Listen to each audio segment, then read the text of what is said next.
of people come with a conditioning कि यार hero है तो ये करना ही पड़ेगा, ये मैं कर नहीं सकता, मुझे कोई झापड़ नहीं मारेगा, हीरोइन का रोल में मेरे से ज़्यादा डायलॉग नहीं होने चाहिए. COVID was a time where I was battling a lot with myself. I have a home to run, I have a child to look after, I have bills to pay. They didn't stop, right? But work stopped. People start putting you in boxes and saying, अच्छा ये heroine नहीं करती है, you know, ये second करती है या ये करती है. And I found that very, very disappointing because I'm like, that's not why I did it. That's not how I saw it. I think Akshay sir is far more accomplished than I am because he's able to do a lot more genres with ease than I'm able to. I was strong enough to say no to a lot of rubbish that came my way. I pay my PR to keep me out of the news.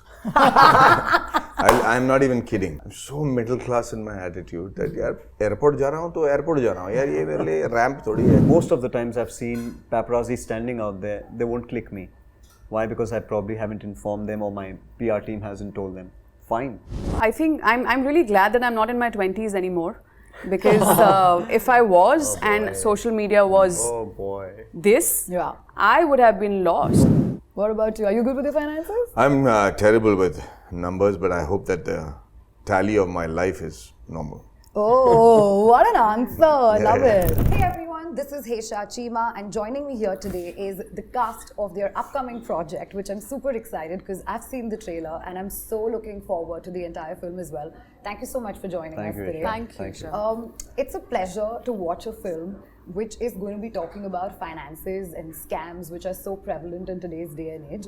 But before we get into all of that, what's very important is to ask each one of you individually that when you all have a script of this sort that's presented to you all, other than the script, what is it that you all say or is the deciding factor for you all to say yes to a project like this? You can go first. The monies. Love the honesty. No, I think so. Script is of course first and foremost, like, and second thing I look for is what am I doing in the film, like what is my character.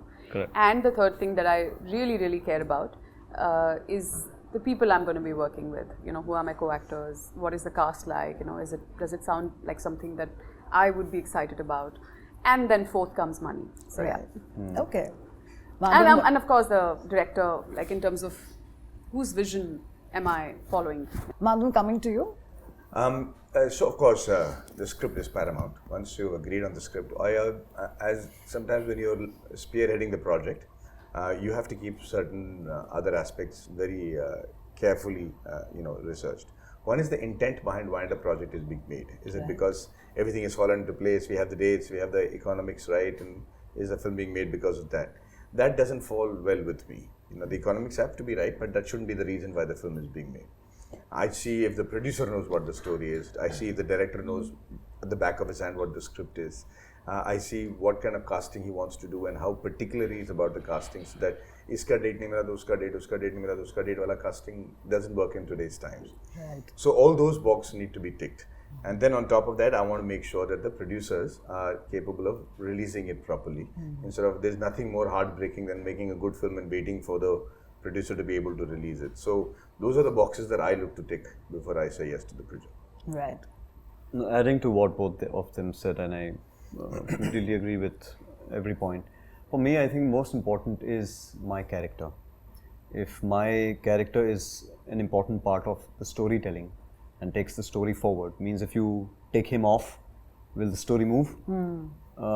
I see that. That's very important for me to first, of course, apart the fact that who's producing it, who's directing it, who's the cast, eventually who's the platform that's going to be releasing it, how we're going to release it. Because you make a film not for your DVD library, you want to make it for an audience, it needs to reach them, and you put in a lot of effort, So you want, as actors, we are all very hungry to be recognized and showcase our work.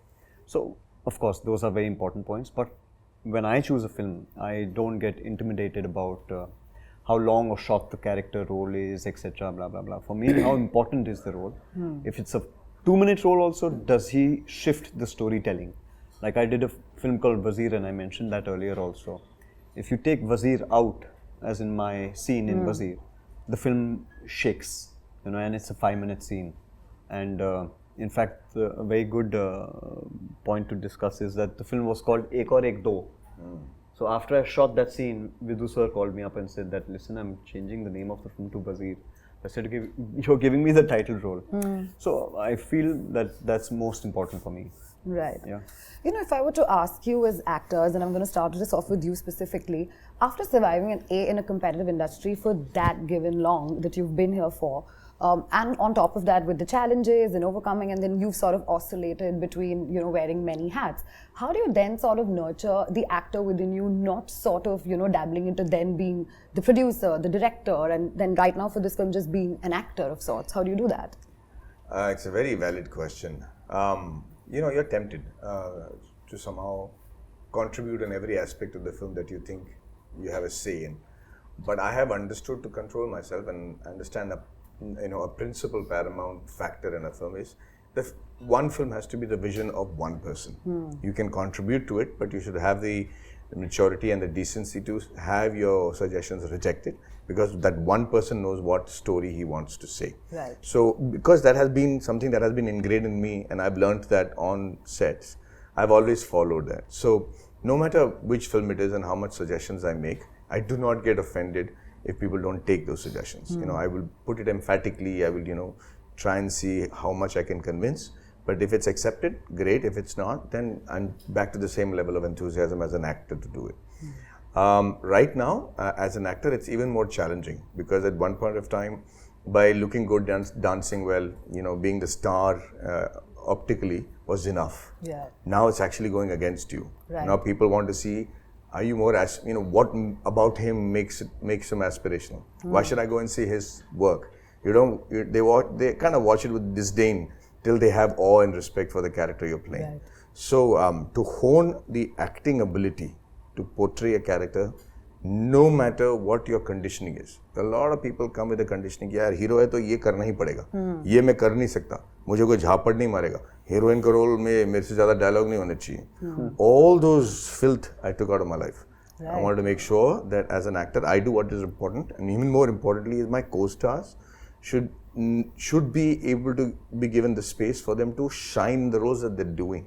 So if you see all my movies, the reason they have done fairly well, and I'm sorry, I'm not showing off, but I haven't had a dud in decades simply because of this. Because every character in my film is as important as me, sometimes more important than me. In fact, Sala Kadu's, the heroine is important, and I produced the film. So it was very important that I learned those lessons, and I continue to follow that now. Right. But you know, I want to pick from this as well, since you have been a part of a project where you've sort of donned hats for every particular rocketry is what I'm talking about. Right.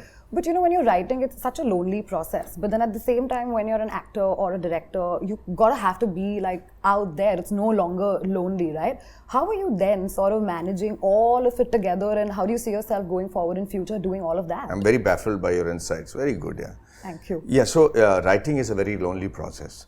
You have to have all the data, and then you have to manipulate that. And especially like a film like Rocketry, which is so technical, I had to understand the making of a rocket and make it palatable to the common man.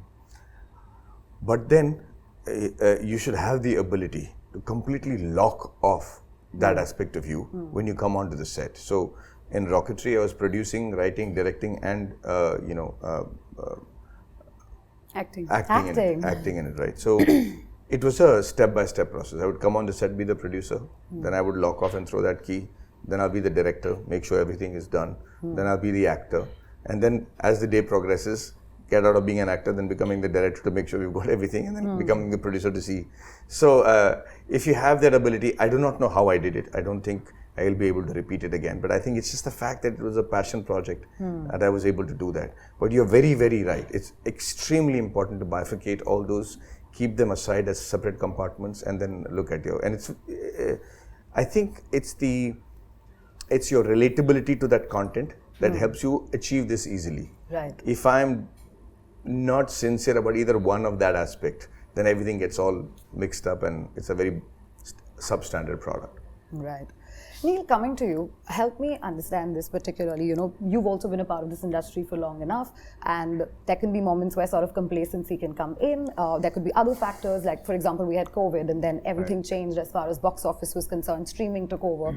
But you know, now that we're back at it, you know, I want to understand that what is your way of satiating, let's say, the actor within you, and then do you feel that finally the industry has sort of opened up to what your potential is? I mean, that complaint will always be with every actor because you never feel content about what you're doing. You want to do better and better with every, film that you do, and you want to progress. And of course, like Maddie sir said, you know, today is the day and age of great storytelling. You can't be lazy. Casting isn't done in a certain way. For me, I mean, I can just speak for myself. It's always been about a good film. You know, so like I don't understand. Again, like what he's mentioning, project making. Right. Like COVID was a time where I was battling a lot with myself. I have a home to run, I have a child to look after, I have bills to pay. They didn't stop, right? But work stopped. But when work started again picking up and the work that was coming our way, you have to be true to yourself as an actor and say, okay, do I need to do this for the money? Do I need to do this for actually wanting to be a part of this film?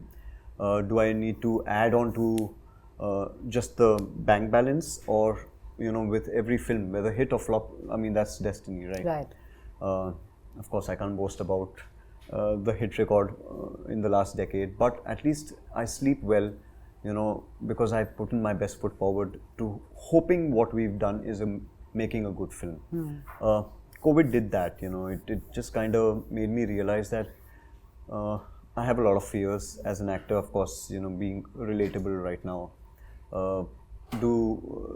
There's so many talents that have come into the market who are being cast. Will you get work? Will you get work is a very important question. If people are coming to you with work, does that work necessarily mean that you want to do it? So all those things kind of, you know, put the fear factor in, of course, but I was strong enough to say no to a lot of rubbish that came my way. And I waited, and I'm glad that I waited, because now the work that I'm doing, I'm at least mentally very happy and sorted about that this is something that I wanted to do. Yeah. Keerthi, coming to you, I have to ask you this. As an actor for yourself, you've also been a part of various projects, whether it's films, whether it's OTT. Tell me, how do you sort of oscillate between picking a role which may be larger on, let's say, the screen length versus something which would be extremely meaty and impactful? Because I feel both are important, but where are you on that particular graph?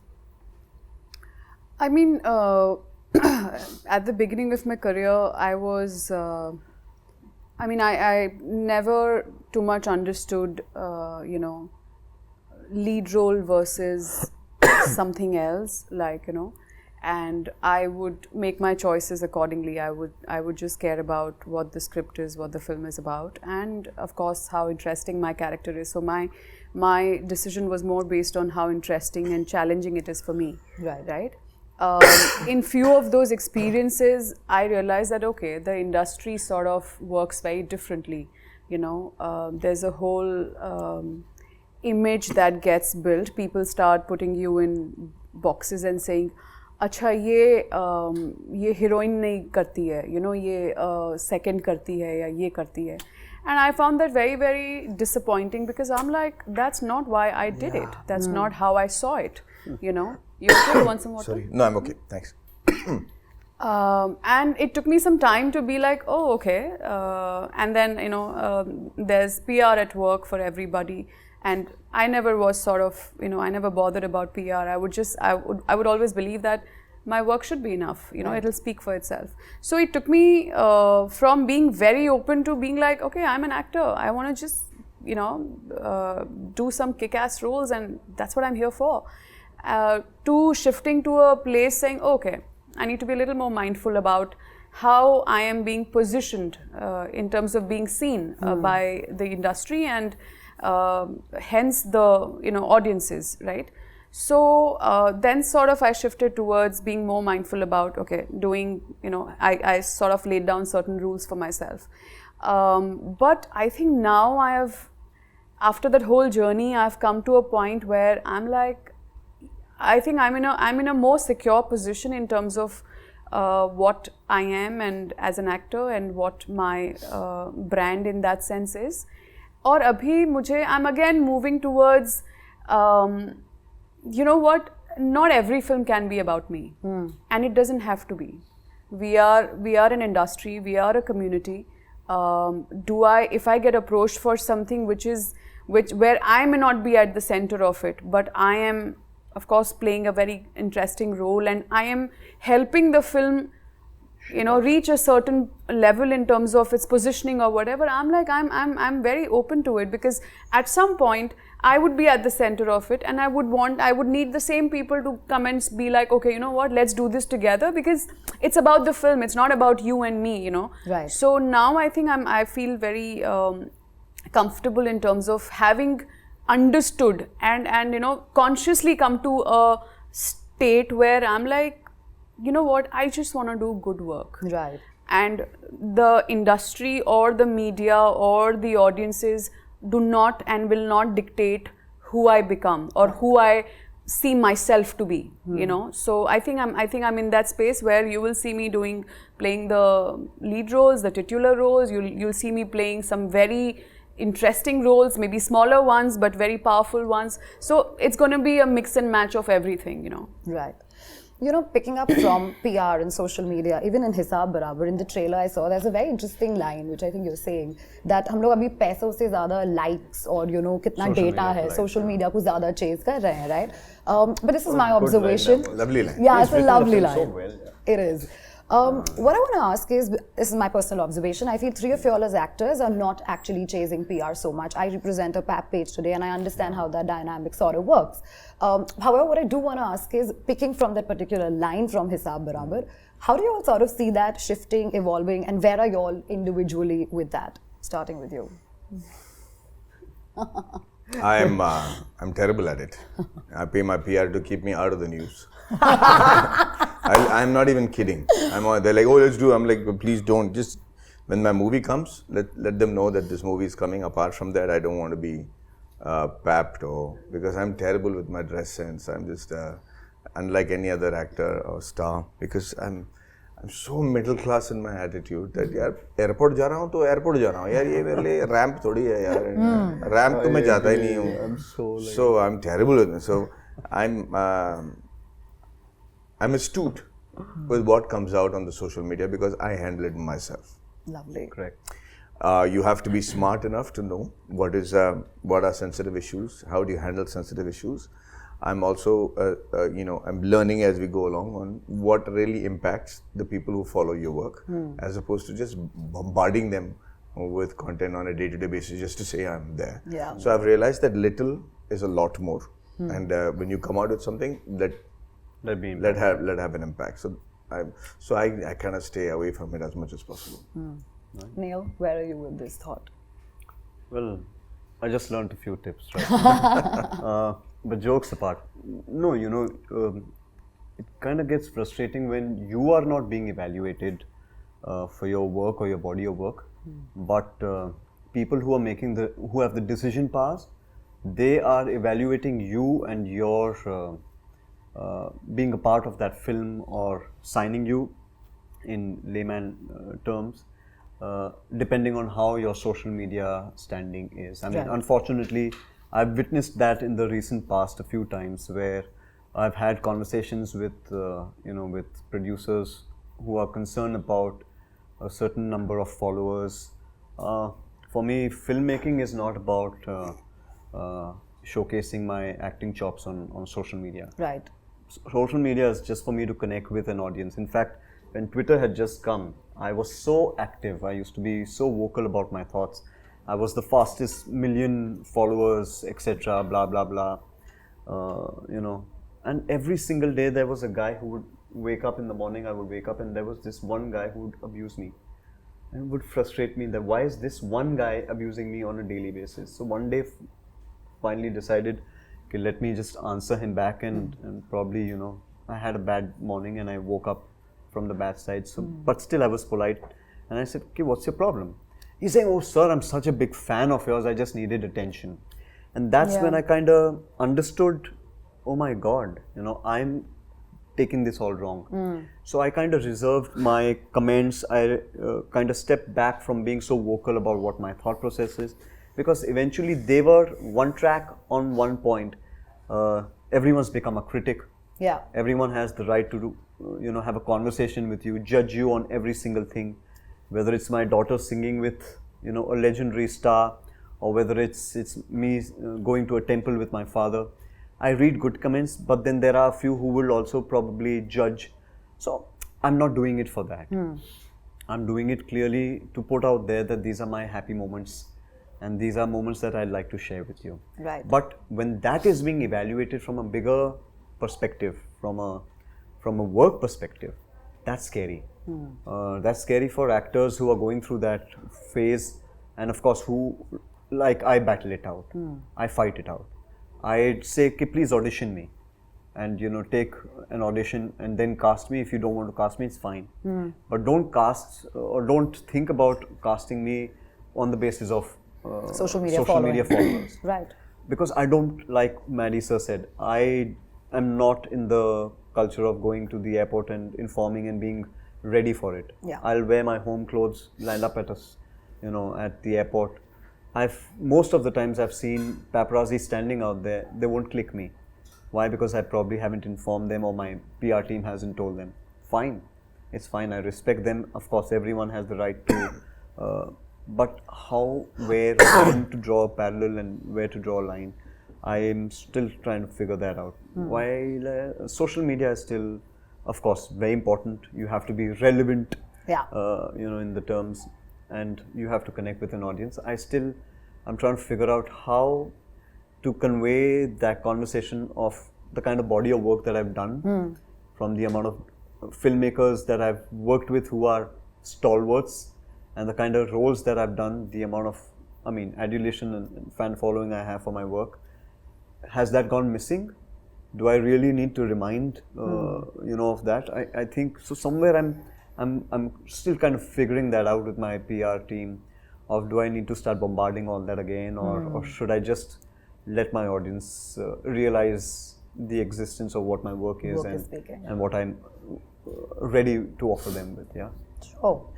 Nitin, you tell me, where are you on this particular thought process? Like, are you somebody who's probably faced as an actor yourself where you've not been taken into a project probably because of social media, or you feel like, oh wait, to be relevant I got to draw a line somewhere? Like, how are you sort of oscillating and dealing with all of this?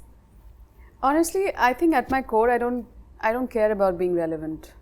My job is not for the world to see me as being relevant or irrelevant, especially on social media. It's an entity which is not even real in that sense that we are dealing with. It's a monster which is not even real. So like, why am I spending time and energy fighting that, and fighting millions of people behind it who are actually fighting their own battle with it, right. I think I'm really glad that I'm not in my 20s anymore, because if I was and social media was this, I would have been lost. I would have been super lost, and I'm sure so many people are. So many young ones, like the younger generation, is kind of very, very disturbed and perturbed and very, unclear about how do we maneuver through this, right? If I have ever been not cast because of my followers, I'm not aware of it, and I'm happy not being aware of it. I know. And you're happy not doing part of that movie, because exactly. You're not being cast for that reason. I would rather work with people who do not look at the followers and look at my work for what it is. Yeah. So I think in my life, lines are very clearly drawn. If I wasn't an actor, I wouldn't be on social media. So social media is not what gives me an identity. Right. It is not where I seek my validation from, right? So, of course, all this comes with age and, maturity and experience and all of that. But, like, I don't do PR. If I only, start my machinery when there's a release coming. Right. Because I'm like, मुझे कोई शौक नहीं है मेरे बारे में बात करने का, and I don't feel the need to be out there, and I think it also helps personally from being overexposed. because while there's a nice line you have to draw between being seen but also not being overseen. Overexposed. Yeah, the star factor sort of yeah, gets I mean, diluted. there's a mystery that sort of needs to be around you, and not that I again try and maintain that mystery, because there is no mystery. I mean, whatever, like, I am what I am, but I don't have to show the world who I am. You know, people who get to interact me or, you know, are a part of my life in whichever way, they get to see it. So I think it's quite simple for me in my head. I know it has a certain purpose.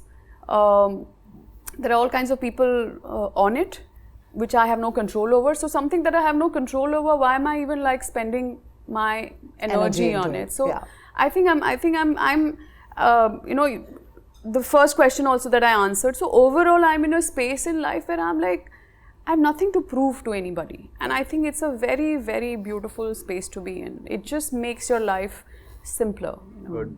That's what. Yeah.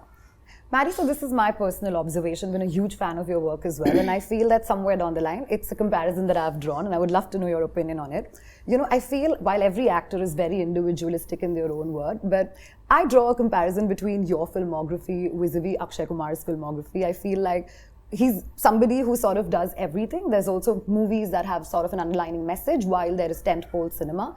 With Rocketry, Railwaymen, Hisab Barabar, I feel every movie of yours has somewhere down the line a message out there for you. But then again, you're sort of doing everything else, which is tentpole too, and that relates to that part of your audience. If I were to compare you like that, do you think like that, or like what's your thought of it? How are you selecting? I think Akshay sir is far more accomplished than I am, because he's able to do a lot more genres with ease than I'm able to. I've realized what my strengths are.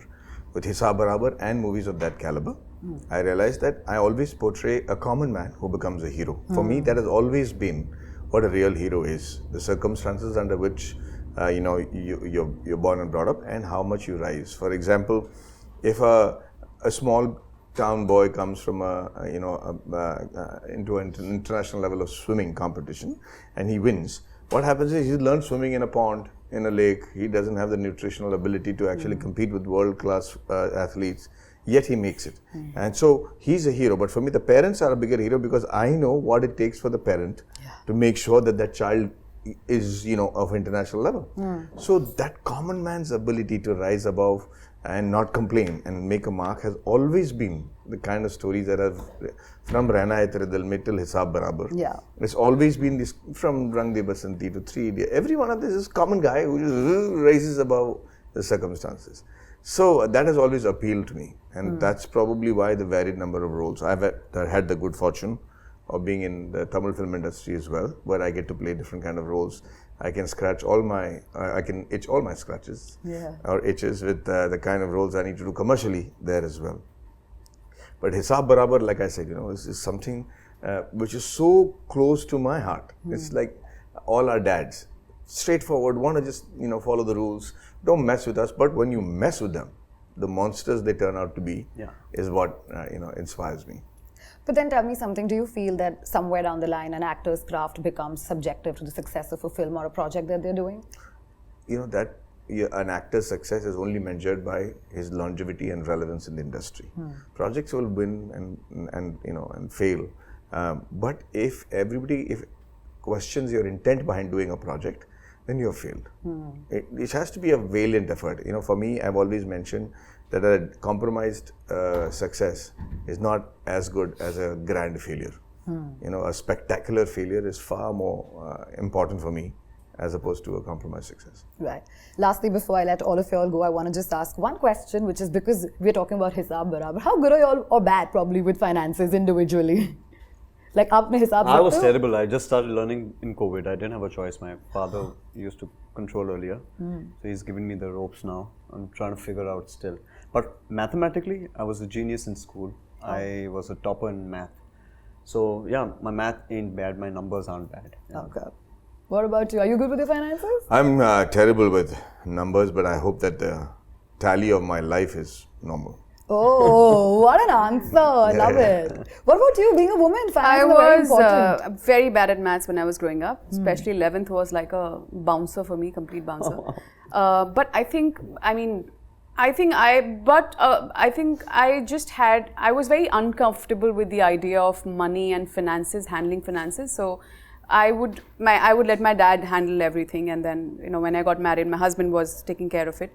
But after I got separated, and I was like, you know what, it's high time, and which was pretty much during the COVID time, and I was like, okay, now I cannot. It's almost like now I can't brush it under the carpet anymore. I have to take this responsibility, and I must say that it's just made me realize that it's not that complicated, and the fact that it's actually very empowering, आपको बहुत चीज़ें समझ में आती हैं. पहले मुझे लगता था यार I'm an artist, मैं क्या इन सब में घुस रही हूँ. No, I mean this is another very important part of my life, and it's only given me it's only made me more empowered actually, and today I mean I handle all of it by myself, so yeah. On a parting note, I'm just going to say, my mom used to always say कि अगर आप चिल्लर की respect नहीं करोगे, because as बच्चे हम coins फेंक देते हैं तो नोट कभी नहीं आएंगे, तो हिसाब बराबर वहाँ होना चाहिए. But thank you so much for your time. Lovely chatting with each one of you, and looking forward to हिसाब बराबर on Z5 only. Thank you. Thank you, Hesha. Thank you.